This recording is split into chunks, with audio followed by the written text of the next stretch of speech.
नारायण नारायण। आज हम पढ़ रहे हैं महारानी कैकई अष्टम प्रवचन। कैकई नंदनी मंदमती कठिन कुटिल पनुकीन, जहि रघुनंदन जानकी ही सुख अवसर दुख दीन। दो सुदेहि जन नहीं जड़तेई, जिन गुर साधु सभा नहीं सेई। कैकई अम्बा के चरित्र को निंदनीय क्यों कहा गया, इसके पक्ष में विगत 7 प्रवचनों से हम विचार कर रहे हैं।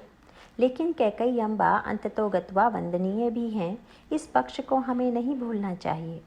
आज के प्रवचन में कैकई अम्बा के चरित्र में जो वंदनीयता का पक्ष है, उसके संदर्भ में कुछ बातें रखी जाएंगी। यदि कैकई के चरित्र में घटित होने वाले घटनाक्रम पर विचार करें तो ऐसा लगता है कि कैकई जी की भूमिका अत्यंत कठोर है और उन्होंने महाराज श्री दशरथ के पवित्र संकल्प में बाधा उपस्थित की। उन्होंने रामराज्य नहीं बनने दिया और घटनाओं से भी बहिरंग रूप से ऐसा ही प्रतीत होता है। लेकिन इन घटनाओं का एक दूसरा पक्ष भी है। घटनाओं के इस दूसरे पक्ष की ओर भगवान श्री राम ध्यान आकृष्ट करते हैं। भगवान श्री राम उन घटनाओं को किस दृष्टि से देखते हैं, यही विचारणीय है। क्योंकि महाराज श्री दशरथ जब कैकई को मनाकर थक जाते हैं और कैकई निष्ठुरता की मूर्ति बन गई, उनकी प्रार्थना को अस्वीकार कर दिया, तो दशरथ मूर्छित हो जाते हैं। प्रातःकाल वे चैतन्य नहीं हो पाते। वहाँ सुमंत्र जी और अन्य लोगों को आश्चर्य हो रहा था कि महाराज तो ब्रह्म मुहूर्त में ही नित्य जग जाने के अभ्यस्त हैं। आज सूर्योदय हो जाने के बाद भी वे चैतन्य नहीं हुए, इसका क्या कारण है?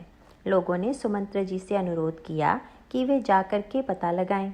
सुमंत्र जी जब महाराज दशरथ के पास पहुँचते हैं तो वहाँ का दृश्य देखकर घबरा जाते हैं, क्योंकि महाराज श्री दशरथ मूर्छित पड़े हुए हैं और कैकई जी की आंखों में क्रोध और हिंसा की भावना विद्यमान है।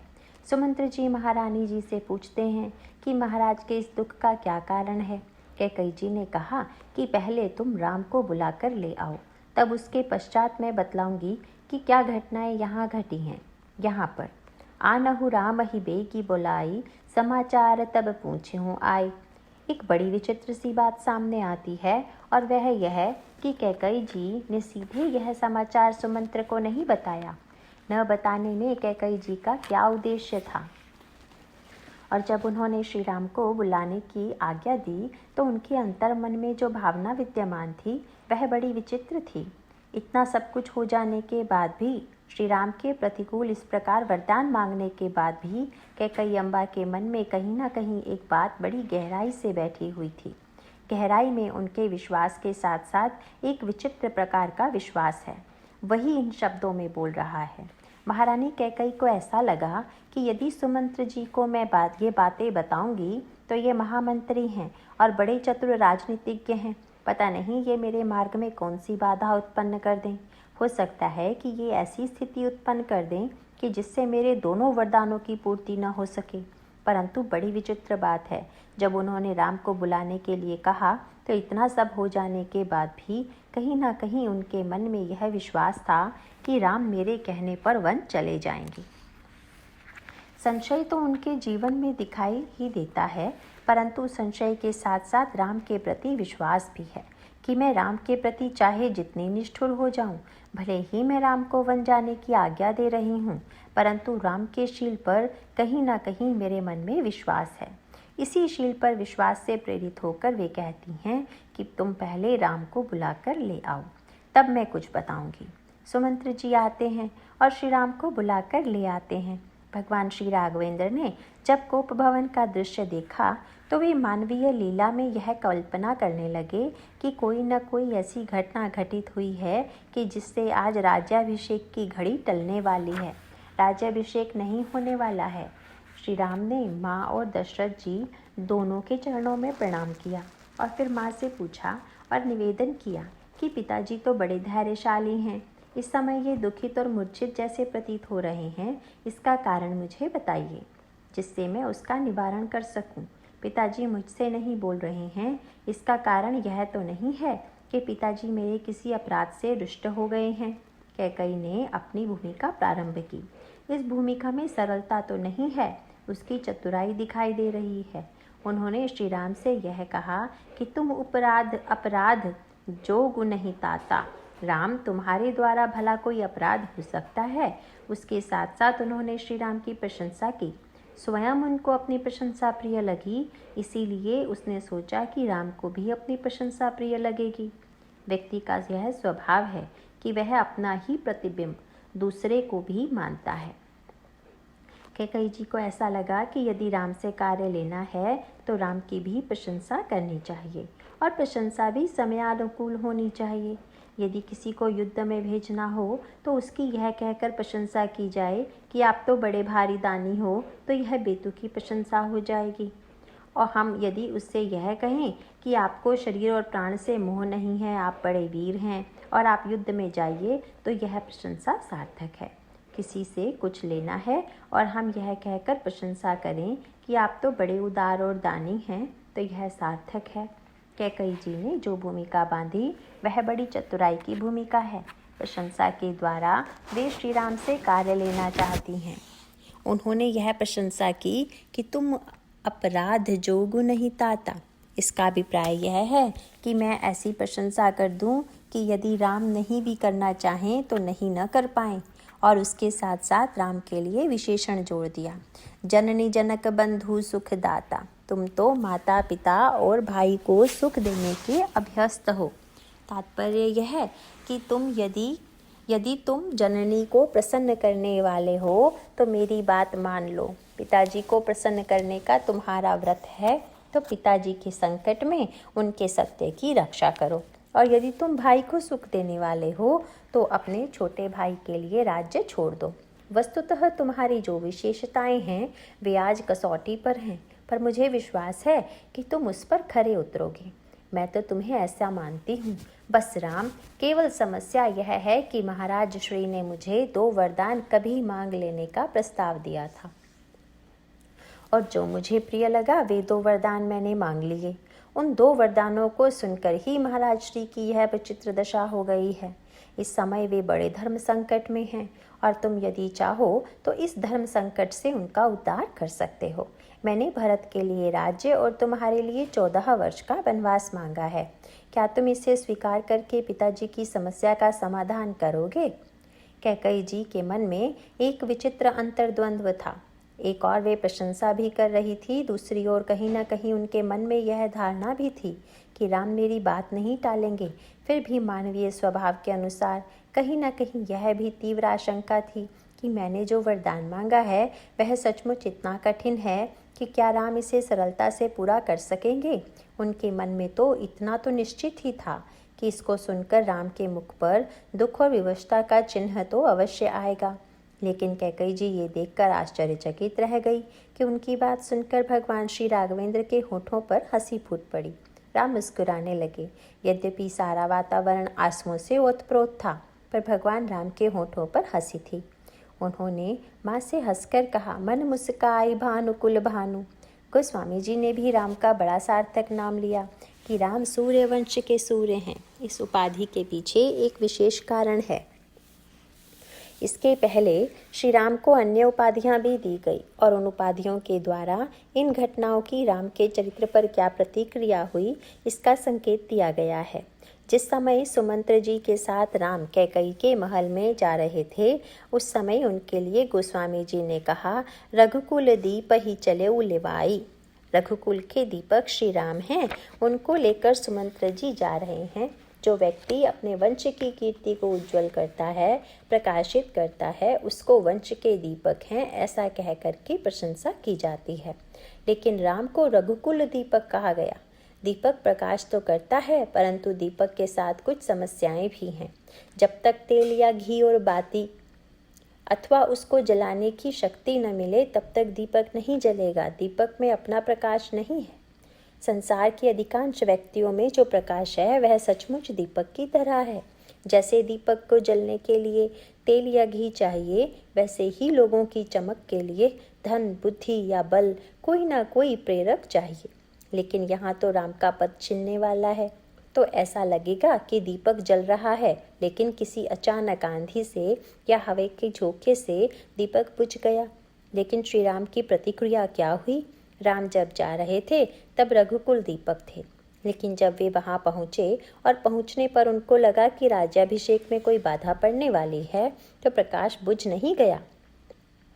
श्री राम का मुख म्लान हुआ कि नहीं? साधारणतया जब पद मिलते मिलते यह समाचार मिले कि अब पद नहीं मिलेगा तो व्यक्ति के मुख पर उदासी के भाव आए बिना नहीं रहेंगे, परंतु गोस्वामी जी ने सोचा कि श्री राम के लिए मैंने रघुकुल दीपक शब्द कहा था, वह उनके लिए सार्थक शब्द नहीं है। तब उनके लिए कहा कि ये तो रघुवंश के मणि हैं। जाई दीख रघुवंश मणि, दीपक में भी प्रकाश है और मणि में भी प्रकाश है, परंतु अंतर यह है कि मणि के लिए तेल या घी की आवश्यकता नहीं है, परंतु दीपक के लिए तेल या घी की आवश्यकता है। जो पद पाकर के चमके बड़ा बने वह दीपक है, लेकिन जिसकी चमक के लिए किसी बहिरंग वस्तु की आवश्यकता नहीं है वह वस्तुतः दीपक नहीं है, वह तो मणि है। श्री राम को बड़ी प्रसन्नता हुई कि चलो इस झंझट से मुक्ति मिली। और बाद में जब कैकेयी जी ने स्पष्ट कर दिया कि तुम्हें वन जाना है और भरत को राज्य मिलना है, तो अब राम की क्या उपाधि है? अब राम के लिए न तो दीपक कहना ठीक है और न मणि कहना ठीक है। अब तो गोस्वामी जी ने कहा, मन मुस्काई भानुकुल भानु, फिर तो वे सूर्य कुल के सूर्य बन गए। मणि का प्रकाश एक छोटे से सीमित स्थान पर होता है, परंतु सूर्य निकलता है तो सारे संसार का अंधकार दूर कर देता है। राम को लगा कि कैकेयी माँ मुझसे कितना प्रेम करती हैं कि मैं अयोध्या का राजा हो जाता तो केवल यही प्रकाश फैलाता, पर सारे विश्व में मेरा प्रकाश फैलाने के लिए ही मेरी माँ ने यह योजना बनाई है। फिर इससे बढ़ कर के प्रसन्नता की बात और क्या होगी। राम ने कैकेयी जी की बड़ी भूरी भूरी प्रशंसा की और कहा कि तुमने आज इतना बढ़िया वरदान मांगा है कि आज तो मैं तुमको अपनी माँ नहीं बल्कि बार बार यह कहूँगा कि तुम तो मेरी जननी हो।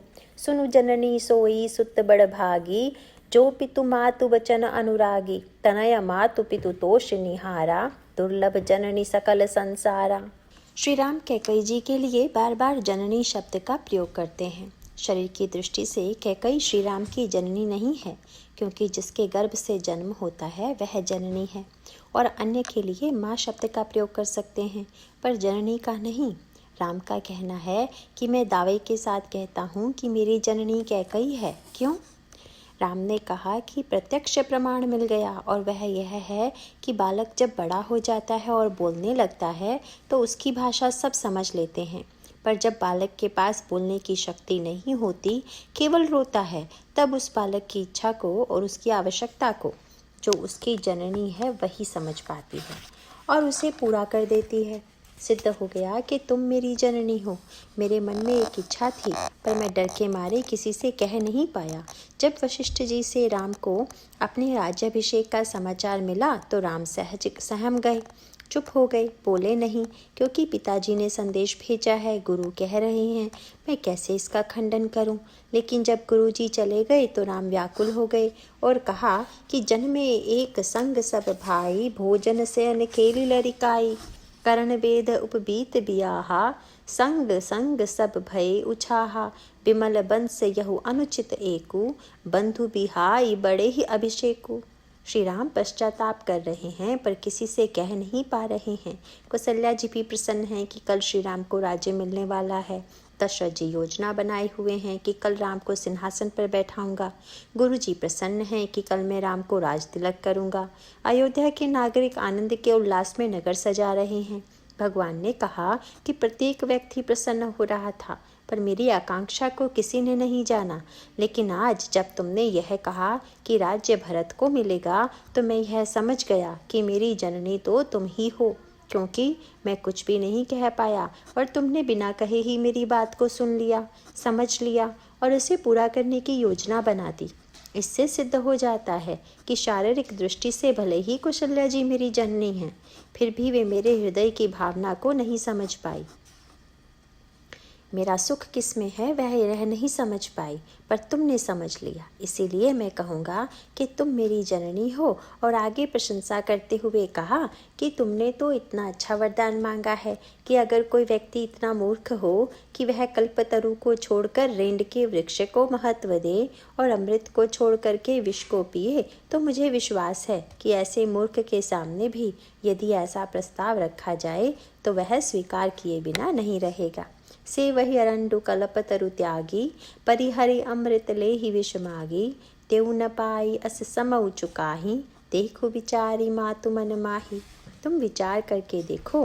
राम ने तारीफ करते हुए कहा कि माँ, तुम्हारा एक वरदान तो कल्पतरु है और दूसरा वरदान अमृत है। मैं तो समझता हूँ कि इनसे बढ़कर उत्कृष्ट वरदान और नहीं हो सकता। माँ, तुमने भरत के लिए राज्य मांगा, यह तो कल्पतरु की बात हो गई। कल्पतरु के नीचे जाकर जो वरदान मांगो उसे कल्पतरु पूरा कर देता है। अयोध्या में तो मेरी कल्पतरु तुम ही हो। मेरे मन में कल्पना आई और तुमने पूरा कर दिया।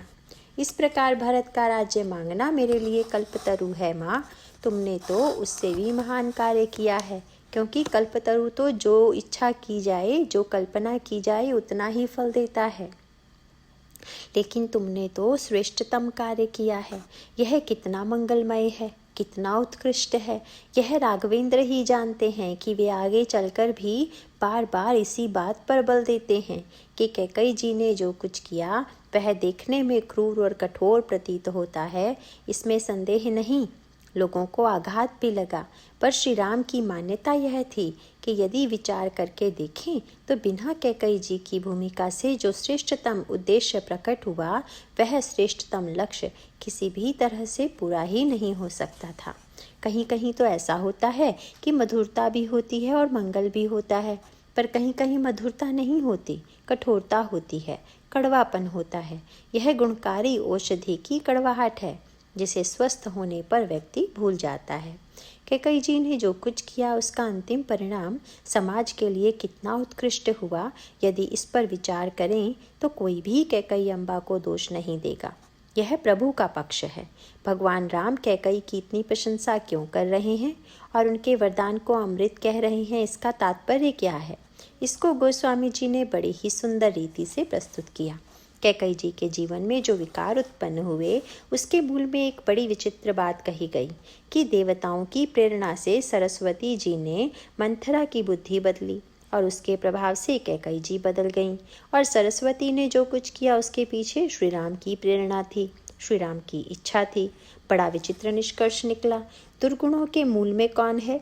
कैकेयी जी के चरित्र में जरा इस पक्ष पर आप ध्यान दें। गीता में अर्जुन ने भगवान से पूछा, अनिच्छन्नपि वार्ष्णेय बलादिव नियोजितः। कभी कभी इच्छा न रहते हुए भी जो व्यक्ति बुराई करता हुआ दिखाई देता है तो उससे बुराई कौन कराता है? तब भगवान ने कहा कि काम एष क्रोध एष रजोगुण समुद्भवः महाशनो महापाप्मा विद्वेनमिह वैरिणम्। व्यक्ति के अंतःकरण में रहने वाला जो काम, क्रोध और लोभ है, वही व्यक्ति को बुराई की दिशा में प्रेरित करता है। हमारे जीवन में जो बुराइयां आती हैं उनके मूल में प्रेरक ये दुर्गुण हैं। ऐसा गीता में संकेत किया गया, लेकिन कुछ प्रसंगों में बड़ी विचित्र बात कही गई, जैसे कैकेयी जी और नारद जी के प्रसंग में। इन दो पात्रों का प्रसंग ऐसा है कि इनके जीवन में दुर्गुण आए, पर इनके मूल में कौन है? कैकेयी जी के प्रसंग में तो स्पष्ट ही बताया गया कि प्रेरक कौन है। मंथरा नहीं, मंथरा के पीछे सरस्वती, सरस्वती के पीछे देवता और देवताओं के पीछे भी प्रभु की इच्छा। इसीलिए तो भगवान राम लोगों को उलाहना देते हैं कि यदि उनको दोषी देना है तो मुझे दोष देना चाहिए, क्योंकि जो कुछ हुआ वह तो मैंने कराया। इसका तात्पर्य यह है कि दुर्गुणों की प्रेरणा से तो दुर्गुण आते ही हैं, परंतु कभी कभी किसी महान उद्देश्य की पूर्ति के लिए भगवान की प्रेरणा से भी ये दुर्गुण जीवन में दिखाई देते हैं। कृपया इसका उल्टा अर्थ मत लीजिएगा कि कभी जीवन में बुराई दिखाई दे तो यह मान लें कि ज़रूर भगवान ने ही जीवन में यह बुराई बैठाई होगी। यह तो विशेष प्रसंग की बात है कि जैसा मैंने पिछले प्रवचन में भी कहा था कि साधक के लिए उपयोगी तो श्री भरत का ही दृष्टिकोण है, और वह यह है कि गुण और दोष में श्री भरत कहते हैं कि गुण तुम्हार समुझई निज दोषा। वाल्मीकि जी कहते हैं कि भरत का लक्षण क्या है? जो अच्छे काम होते हैं ये भगवान की प्रेरणा से होते हैं, और जो बुरे कार्य होते हैं अपनी त्रुटि से होते हैं। साधक जब यही मानकर चलेगा कि बुराई तो हमारी स्वयं की दुर्बलता है, तभी साधक के जीवन में बुराई से बचने की इच्छा होगी। राम राज्य में जो बाधा पड़ रही है, अगर वह लंका की ओर से पड़े, राक्षसों की ओर से पड़े तब तो बात समझ में आती है, परंतु यहाँ राम राज्य में बाधा पड़ रही है देवताओं की ओर से। इसमें बेचारे देवताओं का भी कोई दोष नहीं, स्वयं भगवान राम ही अपने राज्य में बाधक बन रहे हैं और वे संकल्प कर रहे हैं कि राज्य भरत को मिले। दूसरी दृष्टि से विचार करके देखें तो अंतर्यामी भगवान राम ही सूत्रधार के रूप में ऐसी योजना बना रहे हैं कि इस प्रकार की दुर्घटना अयोध्या में घटे। ईश्वर और दुर्घटना सोचकर बड़ा अचंभा लगता है। ईश्वर का जो संकल्प होता है वह कभी तो बड़ा विचित्र प्रकार का होता है। ईश्वर की अनुकंपा, कोमलता और करुणा तो व्यक्ति को प्रत्यक्ष रूप से दिखाई देती है, पर जीवन में कई बार ऐसी घटनाएं घटित होती हैं जो बड़ी कटु प्रतीत होती हैं, बड़ी कष्टदायक और दुखद प्रतीत होती हैं। लेकिन बस एक ही कसौटी है कि अंत में परिणाम क्या हुआ। बस मूल बात यह है। इसको दृष्टांत के रूप में कहें तो शास्त्र कहता है कि व्यक्ति को दुख मिलता है पाप के कारण, पर बड़े बड़े महापुरुषों और भक्तों के जीवन में भी दुख का वर्णन आया, तो वह दुख उनके किसी पाप का परिणाम है कि नहीं। लक्ष्मण जी ने निषाद राज से बड़ा मीठा व्यंग किया। भगवान राम शीशम वृक्ष के नीचे कुश की शैया पर सोए हुए थे। कुश पर सोते देख निषाद राज की आंखों में आंसू आ गए और कहा कि कैकय नंदनी मंदमती कठिन कुटिल पनुकीन, जहि रघुनंदन जानकी ही सुख अवसर दुख दीन। निषाद राज को विश्वास था कि इस बात का लक्ष्मण जी समर्थन करेंगे, पर लक्ष्मण जी ने बड़ी विचित्र बात कही। रामायण काल में कैकई जी के केवल 2 ही समर्थक थे, या तो भगवान श्री राम या लक्ष्मण जी, तीसरा तो कोई व्यक्ति था ही नहीं। यद्यपि यह भी बड़ी विचित्र सी बात लगती है कि लक्ष्मण जी और कैकई के पक्ष में हो। लगता तो यह है कि सबसे अधिक क्रोध यदि किसी को कैकई के प्रति होना चाहिए था तो लक्ष्मण जी को होना चाहिए था, क्योंकि श्री राम को जो कष्ट दे उसके तो लक्ष्मण जी शत्रु बन जाएंगे, यही उनका स्वभाव होना चाहिए। पर विचित्र बात है कि कैकई की निंदा जब निषाद ने की तो लक्ष्मण जी ने बिल्कुल समर्थन नहीं किया और कहा कि आप जो आलोचना कर रहे हैं वह सही नहीं है, कैकई का दोष नहीं है, मंदबुद्धि कैकई का दोष नहीं है, तो फिर किसका दोष है। तो लक्ष्मण जी ने उसके उत्तर में सिद्धांत कह दिया कि काहु न को सुख दुख कर दाता, निज कृत कर्म भोग सब भ्राता। निषाद राज जी, कोई किसी को सुख दुख नहीं देता, व्यक्ति अपने ही कर्म का फल भोगता है, अपने ही कर्म से सुख मिलता है, अपने ही कर्म से दुख मिलता है। निषाद राज आश्चर्य से मुंह देखने लगे कि क्या आप यह कहना चाहते हैं कि श्री राम को जो दुख मिला वह उनके ही किसी कर्म का परिणाम है। हंसकर लक्ष्मण जी ने कहा कि मैं यह कहना चाहता हूँ कि श्री राम को कुशशैया पर सोया हुआ देखकर दुख किसको हो रहा है, सोने वाले को हो रहा है कि देखने वाले को।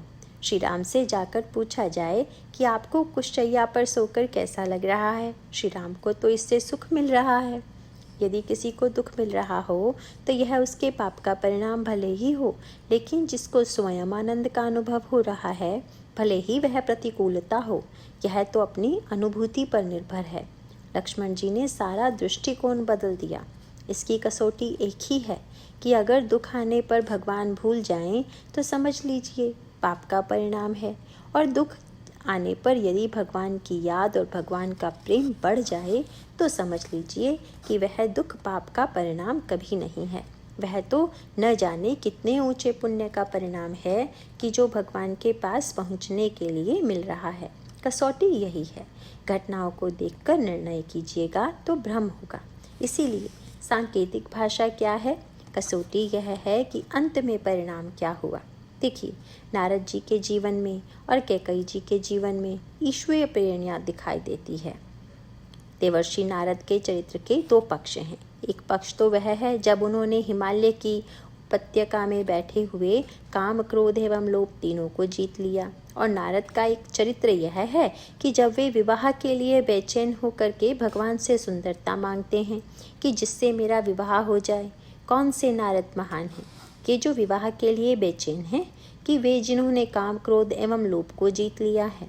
और बड़ी विचित्र बात है कि जब कामदेव आया तो नारद जी के मन में काम नहीं आया। नारद जी के जीवन में भी जो काम की विकृति दिखाई दे रही है वह कामदेव के द्वारा नहीं है। इंद्र ने जब कामदेव को भेजा और कामदेव जब नारद के मन में विकृति उत्पन्न करना चाहता है तो काम कला कचुमुन ही न व्यापी। नारद के मन पर काम का कोई प्रभाव नहीं पड़ा। दोनों नारदों में कौन श्रेष्ठ है? पर एक बात पर जरा ध्यान दीजिएगा, नारद के जीवन में जो काम उत्पन्न हुआ, जो दोष उत्पन्न हुआ, इसके पीछे किसकी प्रेरणा है? नारद जी तो काम, क्रोध एवं लोभ को जीतकर भगवान के पास पहुंच गए, पर आगे चलकर नारद जी के जीवन में जो कुछ हुआ उसके सूत्रधार स्वयं प्रभु ही थे। गोस्वामी जी ने लिखा कि जब नारद जी जाने लगे तो श्रीपति निज माया तब प्रेरी। भगवान ने अपनी माया से कहा कि मैं जरा नारद का नृत्य देखना चाहता हूँ, सो तुम ऐसा करो कि नारद के मन में विकृति आ जाए, नारद के मन में सौंदर्य और विवाह की इच्छा आ जाए। इसका क्या अर्थ हुआ? काम की प्रेरणा से तो काम आता है, यह देखा जाता है, लेकिन राम की प्रेरणा से काम आया नारद जी के जीवन में। भगवान से नारद जी ने पूछा कि आपने जो कुछ किया इसका उद्देश्य क्या है? भगवान ने कहा कि नारद, तुम्हारे जीवन में तो मैंने उल्टी बात देखी। जब तुमने काम एवं क्रोध को जीत लिया तब तुम्हारे मन में इतना अभिमान आया कि तुम बहुत दिनों तक मुझसे मिलने भी नहीं आए। जीतने के बाद तो तुम मुझे भूल गए और अपनी गुणगाथा का संसार में प्रचार करने लगे कि मैंने कैसे काम को जीता है। मैंने देखा कि तुम्हारी जो दुर्गुणों पर विजय है वह अंततोगत्वा तुम्हें मुझसे दूर बना रही है, परंतु जब तुम्हारे मन में विवाह की इच्छा आई तो सबसे पहले तुम्हें मेरी याद आई और मेरे पास ही तुम सुंदरता मांगने आए। जो विवाह की इच्छा मेरे पास पहुँचाए वह सकामता ही अच्छी है, और जो निष्कामता अहंकार की सृष्टि करके मुझसे दूर बना दे वह तो मेरी दृष्टि में कल्याणकारी नहीं है। वस्तुतः नारद के चरित्र में भी भगवान यह बताना चाहते थे कि नारद को यह भ्रम हो गया है कि मैंने काम, क्रोध एवं लोभ को जीत लिया। भगवान यह दिखा देना चाहते हैं कि व्यक्ति अपने पुरुषार्थ के द्वारा और अपनी क्षमता के द्वारा बुराइयों को नहीं जीत सकता। अगर वह ऐसा मान लेगा तो अंततोगत्वा बुराइयों को जीतने पर भी उसका पतन हो जाएगा और वह नीचे की ओर गिरेगा। इसीलिए वहाँ पर गोस्वामी जी ने कहा कि एक नाटक की योजना हो गई। देखिए, नारद जी के मन में अभिमान आ गया था। यह मान लें कि क्या भगवान नारद को समझा नहीं सकते थे कि नारद अभिमान नहीं करना चाहिए, अभिमान तुम छोड़ दो। बल्कि भगवान नारद से कहते क्या हैं? रुख बदन करी वचन मृदु, बोले श्री भगवान, तुमरे सुमिरन ते मिटही मार मत मान। नारद, तुम्हारे दर्शन से तो दूसरों का काम, क्रोध एवं लोभ दूर हो जाता है। नारद जी और फूल गए तथा सोचा कि जब भगवान ही मेरी प्रशंसा कर रहे हैं तो अब कौन बाकी रह गया। प्रशंसा करना चाहिए था कि नारद को फटकारना चाहिए था कि तुम अभिमान कर रहे हो। लिखा हुआ है कि भगवान ने सोचा कि नारद को फटकार कर अभिमान तो दूर कर देंगे, लेकिन नाटक यहीं समाप्त हो जाएगा। नाटक को समेटना बड़ा सरल है।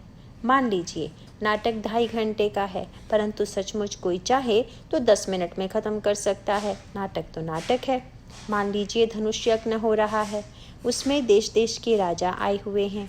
प्रत्येक राजा को उठकर धनुष के पास जाना है तथा यह दिखाना है कि उससे न धनुष टूट रहा है न उठ रहा है। रामलीला में जो धनुष रखा जाता है वह तो इतना हल्का होता है कि उसको तो एक बच्चा भी उठाकर तोड़ दे। कोई राजा यह सोचे कि धनुष यज्ञ को क्यों इतना लंबा खींचने दें, हम ही धनुष तोड़कर सारा झंझट अभी समाप्त किए देते हैं, तब तो रामलीला का सत्यानाश ही हो जाएगा। उसको तो नाटक में यही दिखाना है कि मुझसे धनुष नहीं उठ रहा है। इसका अभिप्राय यह है कि नाटक में भगवान ने यह निर्णय किया कि नारद को माध्यम बना करके एक नाटक प्रस्तुत करना है, एक लीला प्रस्तुत करनी है। नारद को केंद्र बना करके हमको संसार के समक्ष आदर्श प्रस्तुत करना है। और इसमें भगवान की योजना क्या है? महर्षि याज्ञवल्क्य ने भरद्वाज को जब नारद प्रसंग सुनाया तो भरद्वाज जी तो व्याकुल हो गए। इतने बड़े महापुरुष के मन में इतने विकारों का उदय कैसे हो गया? इतना पतन हो गया, नारद का अनर्थ हो गया। याज्ञवल्क्य जी हंसने लगे। भरद्वाज जी ने कहा कि इतने बड़े महात्मा का पतन हो गया और आपको हंसी आ रही है। कहने लगे कि नाटक देख करके क्या होता है? तुम जो सुन रहे हो उसको एक ही दृष्टि से देख रहे हो क्या? बोले कि ये जो घटनाएं हो रही हैं ये कौतुक हैं, नाटक हैं। भरद्वाज को तुक सुनहु, और एक वाक्य और जोड़ दिया कि भरद्वाज को तुक सुनहु, हरि इच्छा बलवान। यह जो कुछ हुआ इसके पीछे स्वयं भगवान की इच्छा थी। स्वयं भगवान ने अपनी इच्छा के द्वारा यह सब किया। पर भगवान ने क्यों किया? भगवान ने यह निर्णय किया कि यदि नारद को समझाकर अभिमान दूर कर देंगे तो नारद के जीवन का अभिमान तो दूर करना बड़ा सरल है, लेकिन संसार में अनगिनत व्यक्तियों के जीवन में जो अभिमान आता है, उस अभिमान की बुराई को कैसे दूर करेंगे? जैसे कभी कभी रोग को शरीर में प्रविष्ट करा करके परीक्षा की जाती है कि रोग के द्वारा क्या क्या विकार होते हैं, और बाद में उस रोग की दवा निकाली जाती है कि शरीर में ऐसा रोग उत्पन्न हो तो कौन सी दवा करें।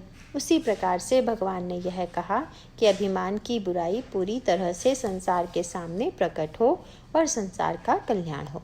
उसके लिए यहाँ इसकी आवश्यकता है कि नाटक का विस्तार किया जाए। नारद जी का हित भी होना चाहिए और मेरा कौतुक भी। मुनि कर हित मम कौतुक होई, अवश्य उपाय करप मैं सोई। इस प्रकार इस नाटक के सूत्रधार स्वयं भगवान हैं, कोई अन्य नहीं। और पूछा गया कि क्या माया नगर में पहुंचकर नारद इतने बुद्धिमान होते हुए भी भूल गए? गोस्वामी जी ने कहा कि मुनि जी भी तो अभिनेताओं में थे, और किसी न किसी अभिनेता को बुरा भी बनना पड़ेगा, खलनायक भी बनना पड़ेगा।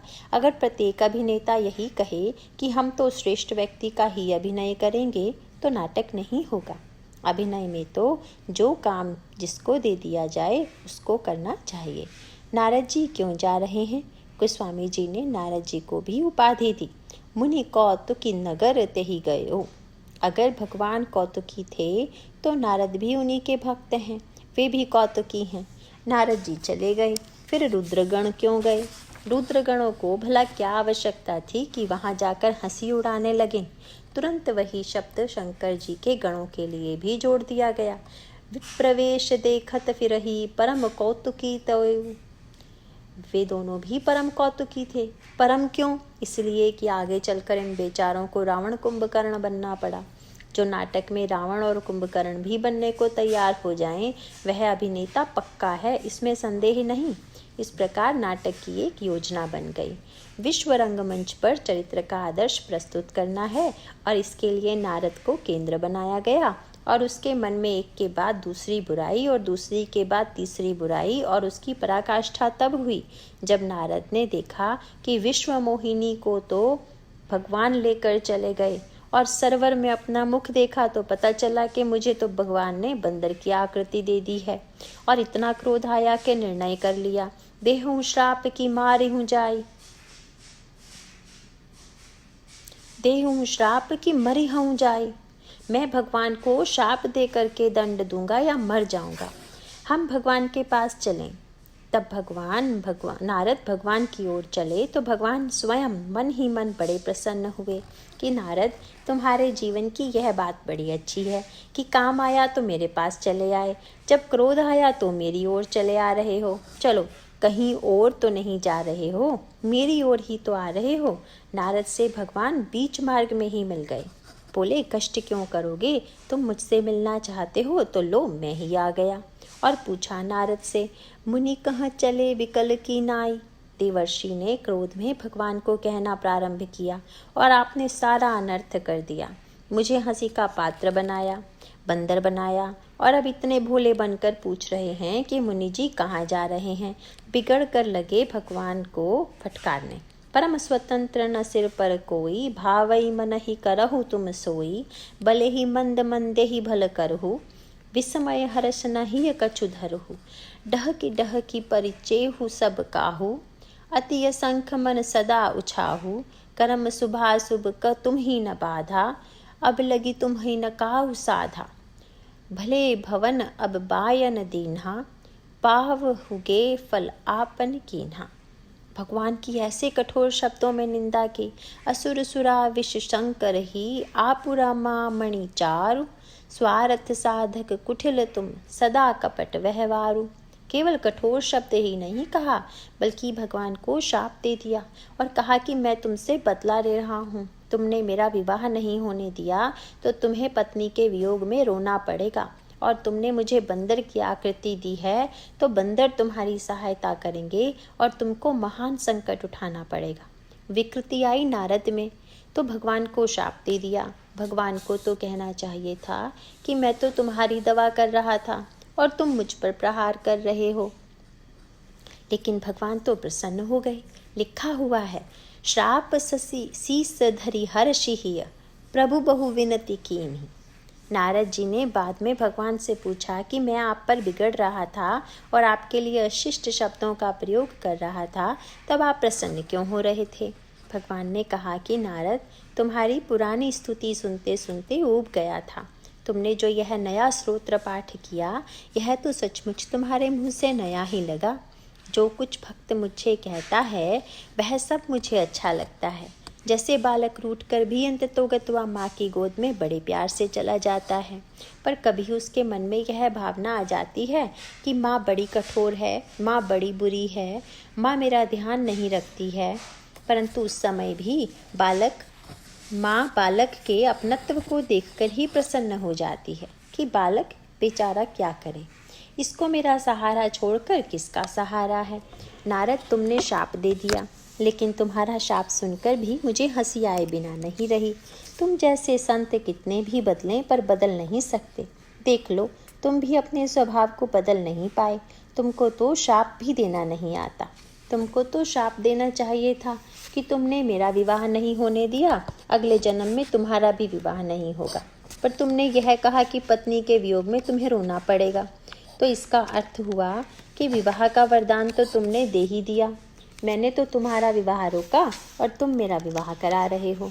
वैसे ही तुमको कहना चाहिए था कि बंदर तुमको कष्ट देंगे, उल्टे तुमने कह दिया कि बंदर जीवन भर तुम्हारी सहायता करते रहेंगे। यह भी वरदान ही दिया, शाप नहीं। मुझे हंसी आई कि संत तो कितना भी बिगड़े, परंतु संत तो ऐसे धातु का बना ही नहीं कि किसी का अहित कर पाए। भगवान ने प्रसन्न होकर शाप सिर पर रख लिया, क्योंकि नारद जी ने कहा था कि परम स्वतंत्र न सिर पर कोई। भगवान ने कहा, नारद, मैं बिल्कुल स्वतंत्र नहीं हूँ। संसार में तो स्वतंत्र हूँ, पर तुम्हारा तो वरदान ही नहीं, शाप भी मेरे सिर पर है। मैं उसे धारण करता हूँ। उसके बाद नारद जी की स्तुति करने लगे। विश्व मोहिनी को वहाँ से अंतर ध्यान कर दिया।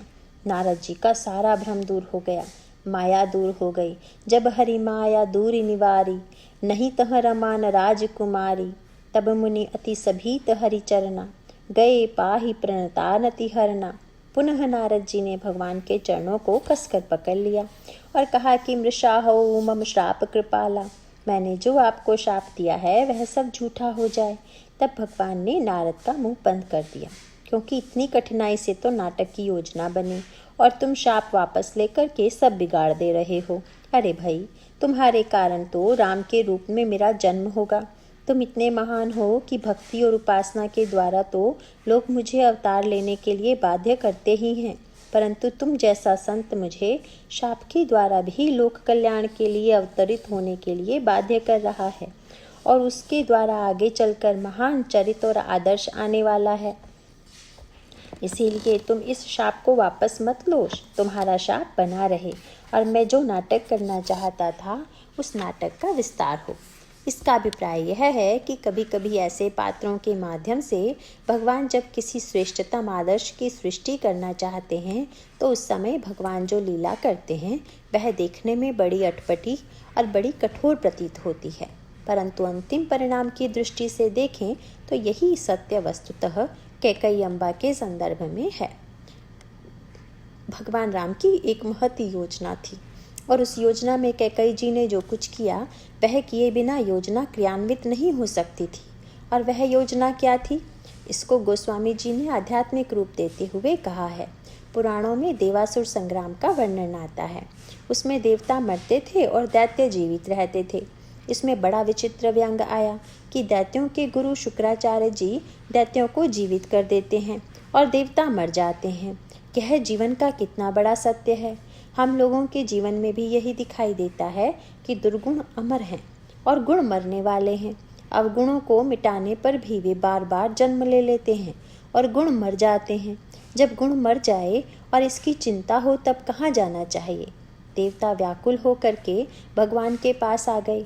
इसका सांकेतिक अभिप्राय यह है कि बिना भगवान की कृपा के और बिना भगवान की सहायता के जीवन में सद्गुण अमर नहीं हो सकते, दुर्गुण ही अमर रहेंगे।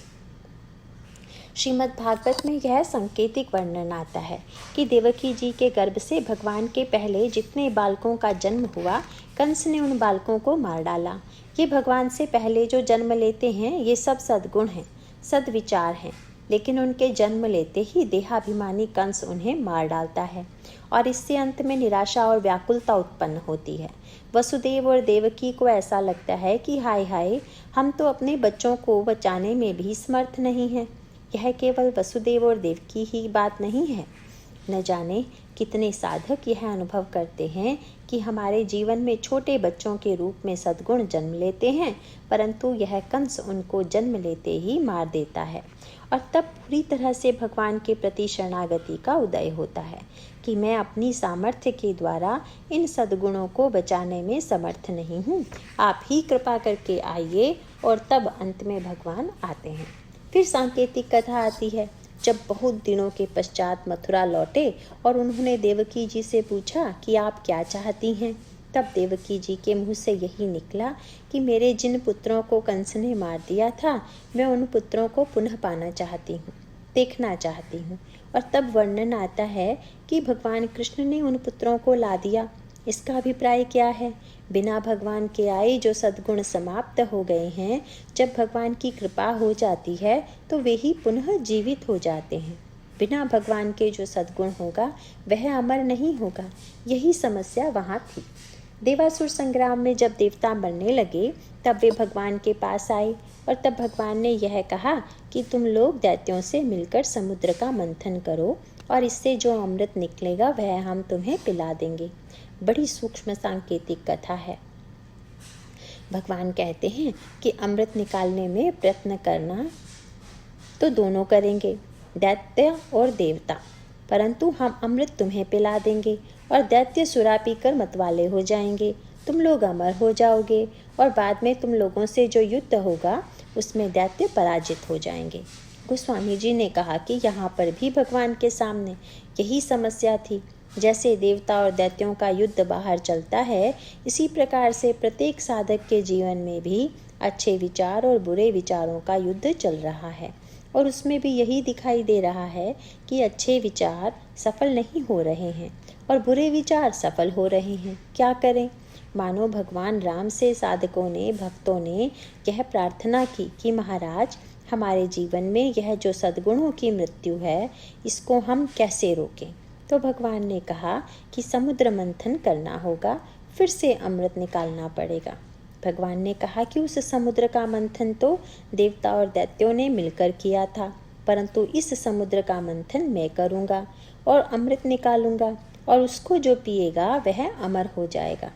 मंदराचल पर्वत से वासुकी नाग की रस्सी बनाकर जब मंथन किया गया तो पहले अमृत नहीं निकला, विष निकला। बेचारे देवता तो निराश हो गए। तब भगवान ने कहा, घबराते क्यों हो, अमृत भी निकलेगा पर बाद में निकलेगा। भगवान के कहने पर देवताओं ने प्रार्थना की, तब शंकर जी ने विषपान किया। यह क्रम है। देवता सद्गुण है, भगवान विष्णु भगवान है, संशय हलाहल विष है। साधक के जीवन में कभी कभी साधन करते करते संदेह उत्पन्न होता है कि मैं इतने दिनों से पूजा पाठ कर रहा हूँ, कुछ नहीं हो रहा है।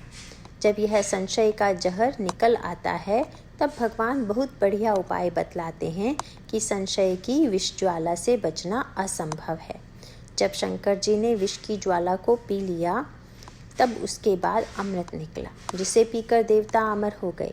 भगवान श्री राम ने कहा कि यहाँ भी एक समुद्र है और उसमें भी अमृत भरा हुआ है, परंतु वह समुद्र इतना गंभीर है कि अमृत को बाहर प्रकट नहीं होने दे रहा है।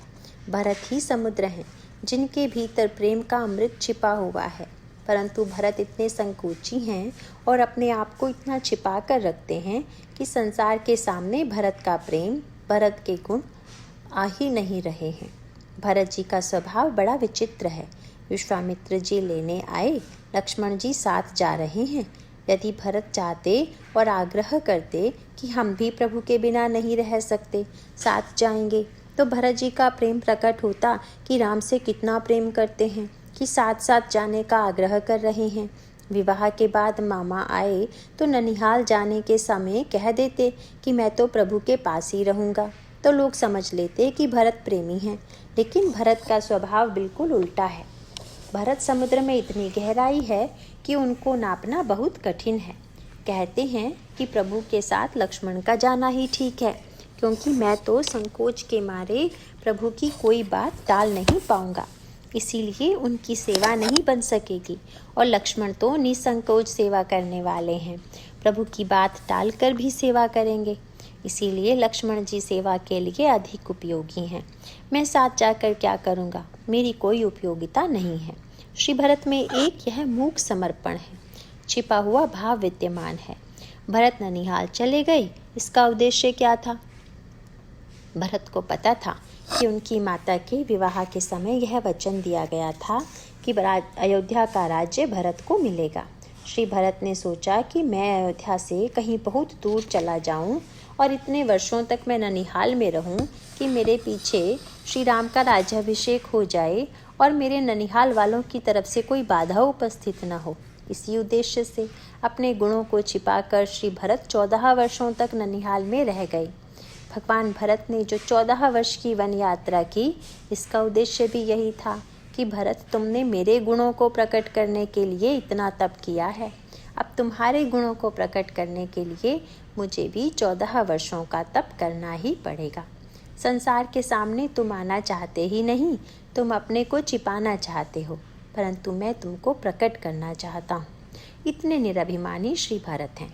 इसीलिए भगवान राम चाहते हैं कि जब तक श्री भरत के प्रेम का अमृत प्रकट नहीं होगा, तब तक श्री भरत के प्रेम को सद्गुणों के साथ लोग जीवन में स्वीकार नहीं करेंगे, तब तक बुराइयां जीतेंगी और अमर होंगी। इसीलिए भरत प्रेम का अमृत प्रकट करना है।